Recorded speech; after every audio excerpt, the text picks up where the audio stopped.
Là, nous allons faire les formalités d'écrou. Vous ne connaîtrez jamais leur visage. Vous avez des tatouages? Oui. Ni la raison de leur condamnation. Je vous laisse poser la main et éteindre toutes les lumières.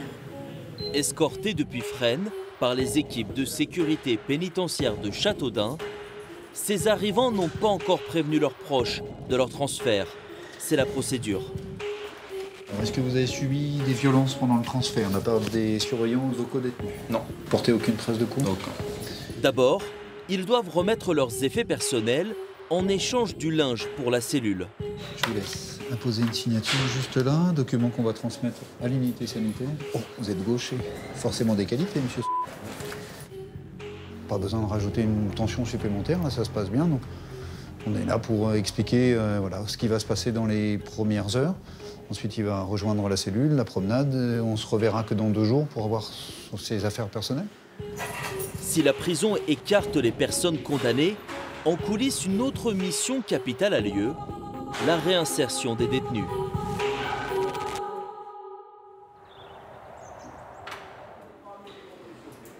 Chaque jour de la semaine à 7 h du matin, près d'une centaine de détenus quittent leur cellule, direction les ateliers.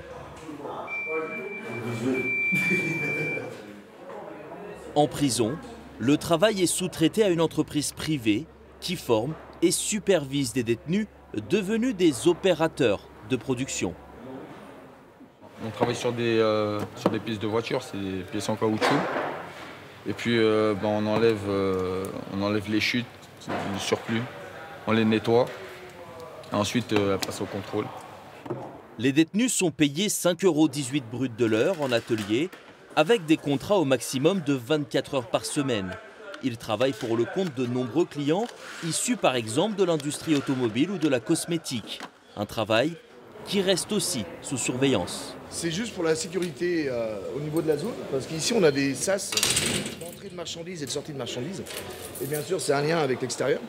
Donc quand les camions de livraison y viennent, il faut que toute ma zone soit mise en sécurité, donc par la fermeture des grilles, des alvéoles, on appelle ça des alvéoles. Donc les 5 alvéoles sont fermées à la grille, et là je peux ouvrir le sas de production. Le centre de détention de Châteaudun accueille uniquement des hommes majeurs condamnés définitivement par la justice. Pour le directeur de l'établissement, la réinsertion en société débute derrière les barreaux. Il faut normaliser la vie en détention. Pour réussir notre mission de réinsertion, il faut que la prison ressemble plus à la société.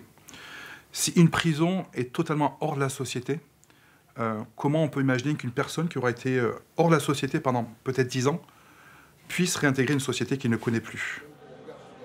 Alors, pour préparer les détenus au monde extérieur, la prison devient un service public méconnu. Elle forme des futurs diplômés. Vous êtes en train de bricoler dans votre box, prêt à préparer votre diplôme, et puis il y a un de vous se rentre une chose, une vis dans la main. Votre premier geste? Sécuriser. Sécuriser, qu'est-ce que tu appelles sécuriser? Cette formation au premier secours est destinée à des détenus qui préparent leur diplôme d'électricien. C'est le premier diplôme que j'ai qui est l'équivalent d'un diplôme qu'on pourrait passer sur les bancs d'une école en fait. Donc voilà, je sais que je vais sortir d'ici, je vais trouver quelque chose, ça c'est sûr et certain. Et puis même, on a notre vie privée aussi, il faut bien qu'on avance à un moment. On ne peut pas passer tout notre temps en prison, ça ne serait pas logique. L'être humain il n'est pas fait pour être enfermé. La liberté c'est la base. Et plus rare encore en prison, à quelques mètres de là, 600 baguettes artisanales sortent chaque jour par et pour des prisonniers, et là aussi avec un diplôme à la clé. Nous, on les reforme, on va dire, au travail, donc à la présence, à se lever tous les matins, à suivre un process, à vraiment être à l'écoute et travail d'équipe surtout. Si le travail est présenté comme un vecteur d'insertion, une chose est certaine, il n'y en a pas pour tout le monde. Sur 600 détenus, un tiers travaille à l'atelier, en boulangerie ou bien dans les services généraux de la prison. Si les places sont rares, elles sont loin d'être chères. La classe 3 est payée 2,30 € brut de l'heure, la classe 2 est payée 2,88 € et la classe 1, donc les plus qualifiés, sont payés 3,80 € de l'heure. C'est pas beaucoup. C'est pas beaucoup, mais ils sont en prison, ils ont un repas, ils sont logés, ils sont blanchis. L'argent en prison, c'est un sujet sensible, car il permet d'indemniser les victimes, d'acheter des cigarettes ou de la nourriture sur le catalogue de l'établissement. Cette différence de classe est donc mal perçue entre les détenus. Ça ne sert à rien de faire classe 3, classe 2, classe 1.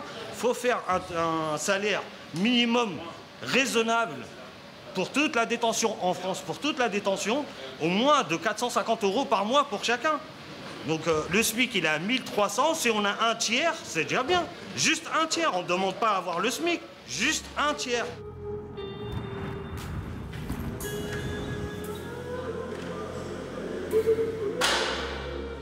À Châteaudun, selon votre étage, votre quotidien n'est pas le même. Au-delà de ça, je vais avoir besoin de vous, parce qu'il me faut des détenus calmes, corrects, qui sont méritants et qui seraient susceptibles de monter au 2e étage. Parce qu'on a des détenus qui ont eu des comptes rendus d'incidents et qu'on doit descendre au rez-de-chaussée enfermés. Donc si vous pouvez me faire une liste, ça serait... Est-ce qu'il est susceptible de monter au 2e ou pas? Oui. S'il est méritant, s'il est calme, correct, oui, il n'y a pas de souci, on le monte au 2e étage. Il est tranquille. Et c'est lui que je cherchais en plus. Ouais, c'est au nord. C'est ouais. au nord. Mais il m'en faut un 2e. Ah non, mais non, oh là là. Ah non. T'es mort. Il a, parce qu'il a un CRI en attente pour des insultes, des menaces sur le moniteur de sport, donc on va éviter de le monter au 2e étage. Ok, je savais pas. Pour monter dans les étages et bénéficier d'horaires d'ouverture élargis, il faut suivre les règles. Le régime différencié, c'est la carotte pour obtenir le meilleur comportement de la part des détenus. Entrez, monsieur. Vous avez un comportement qui est incompatible avec un régime ouvert. Vous bloquez constamment les grilles palières, vous êtes irrespectueux avec le personnel et les règles, et vous entrez toujours en contradiction avec les surveillants. Donc, je fais quoi de vous, monsieur? Je vous descends au rez-de-chaussée en régime fermé? Je comprends pas cette observation. Bah, moi, je la comprends, puisque j'ai regardé les vidéos, et effectivement, vous bloquez les grilles palières. Dans leur cellule de 9 mètres carrés, ils tuent le temps autour d'une télévision, d'une console de jeu ou d'un coup de fil. Comptez 10 € pour 1 heure d'appel. Être enfermé, c'est la privation de liberté, mais pas des autres droits. Personne qui vit la prison, directement ou indirectement, peut croire que c'est laxiste. On a les problèmes qu'on a dehors, mais on les a plus parce qu'on est en prison. On est enfermé 22 heures sur 24. Tout est plus intense et tout est plus difficile. Si on nous enlève la télé, à la fin, c'est autant nous enfermer dans une pièce et jeter la clé. C'est la seule chose qui nous tient un petit peu en lien avec le monde extérieur et qui nous divertit. Même discours chez les surveillants, le tout répressif n'est pas une option réaliste en prison. Ce serait la guerre tous les jours. Parce que vous enlevez la télévision aux détenus, oui, il va y avoir le feu partout en fait. Et là, il va falloir doubler, tripler les effectifs des agents, parce qu'on va aller en intervention tous les jours. Non, c'est juste pas possible. Le téléphone, c'est la même chose. Il faut bien qu'ils aient des contacts avec leur famille. La prison doit quand même avoir un côté humain, c'est clair. On ne peut pas les priver, on les prive de liberté, on les prive pas de contact avec l'extérieur. La prison est un service public et les détenus sont des usagers contraints. Interdictions et obligations rythment leur journée. La discipline imposée doit servir à se réinsérer en société, mais lorsqu'on tend le micro, des détenus estiment être abandonnés à leur sort. On va pas se mentir, il y a des récidivistes. J'ai pris 7 ans ferme.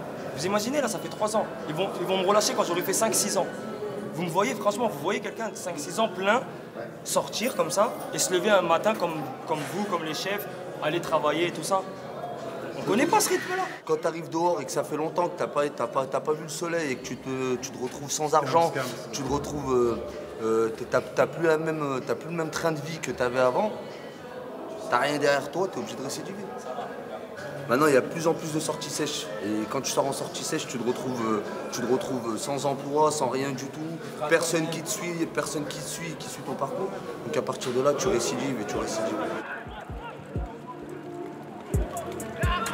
Pour éviter cette sortie sèche, chaque détenu est confié à un conseiller pénitentiaire d'insertion et probation. Ce jour-là, 2 d'entre eux présentent un nouveau temps d'échange, le module Respire. Respire, c'est rester serein pour investir des relations équilibrées. D'accord, moi j'ai compris. Je pensais que ça voulait dire reste pire en gros. Ah, bah non. Du coup, c'est pas l'objectif. Des ateliers pour gérer ses émotions, son agressivité, afin de prévenir la récidive, mais tout se joue sur la bonne volonté du détenu, car en prison, il n'y a pas de recette magique. L'être humain est complexe, très complexe. Et les personnes, pour dire qu'elles sont récupérables, non. Il faut qu'à un moment, il faut qu'on ait eu la personne en face d'elle qui puisse faire le déclic. Et c'est ça qui est compliqué. En détention, le bon comportement est récompensé par l'autonomie. Et en la matière, un bâtiment est bien différent des autres. C'est l'avantage du bâtiment Respecto, en fait, vu que c'est des détenus et des détenus triés sur le volet, tout est ouvert, l'accès est libre. Ça change tout? Ça change la vie, ouais. Ça fait un peu de liberté dans un monde quand même vachement restreint, quoi. Ici, les détenus circulent comme ils le souhaitent, debout tous les jours à 7 h du matin, assidus au travail, respect des autres. Ils sont plusieurs dizaines à y vivre. Depuis la création en début janvier 2023, au niveau du module respect, aucune agression envers le personnel pénitentiaire. Donc ça, c'est exceptionnel et il faut tendre à ça justement, parce que c'est pas toujours facile de se faire agresser. C'est un coût pour la société, l'agent est en accident de travail, et plus l'effet psychologique pour l'agent et sa famille. Donc, Normaliser la détention, c'est aussi maintenir un rendez-vous privilégié avec leurs proches, comme ces appartements aménagés. On fait ça gâché. Je coupe les tomates, moi. Ouais. Le temps d'une demi-journée ou jusqu'à 72 heures, ils sont un peu ailleurs, mais toujours dans la prison. Surtout, ce qui m'impressionne, c'est le matin quand je me réveille dans un grand lit, qu'elle est à côté de moi, que ah ouais, c'est quelque chose. Hein. C'est vrai, j'ai l'impression que une nuit ou deux ici, ça y est, j'ai l'impression que je suis libre.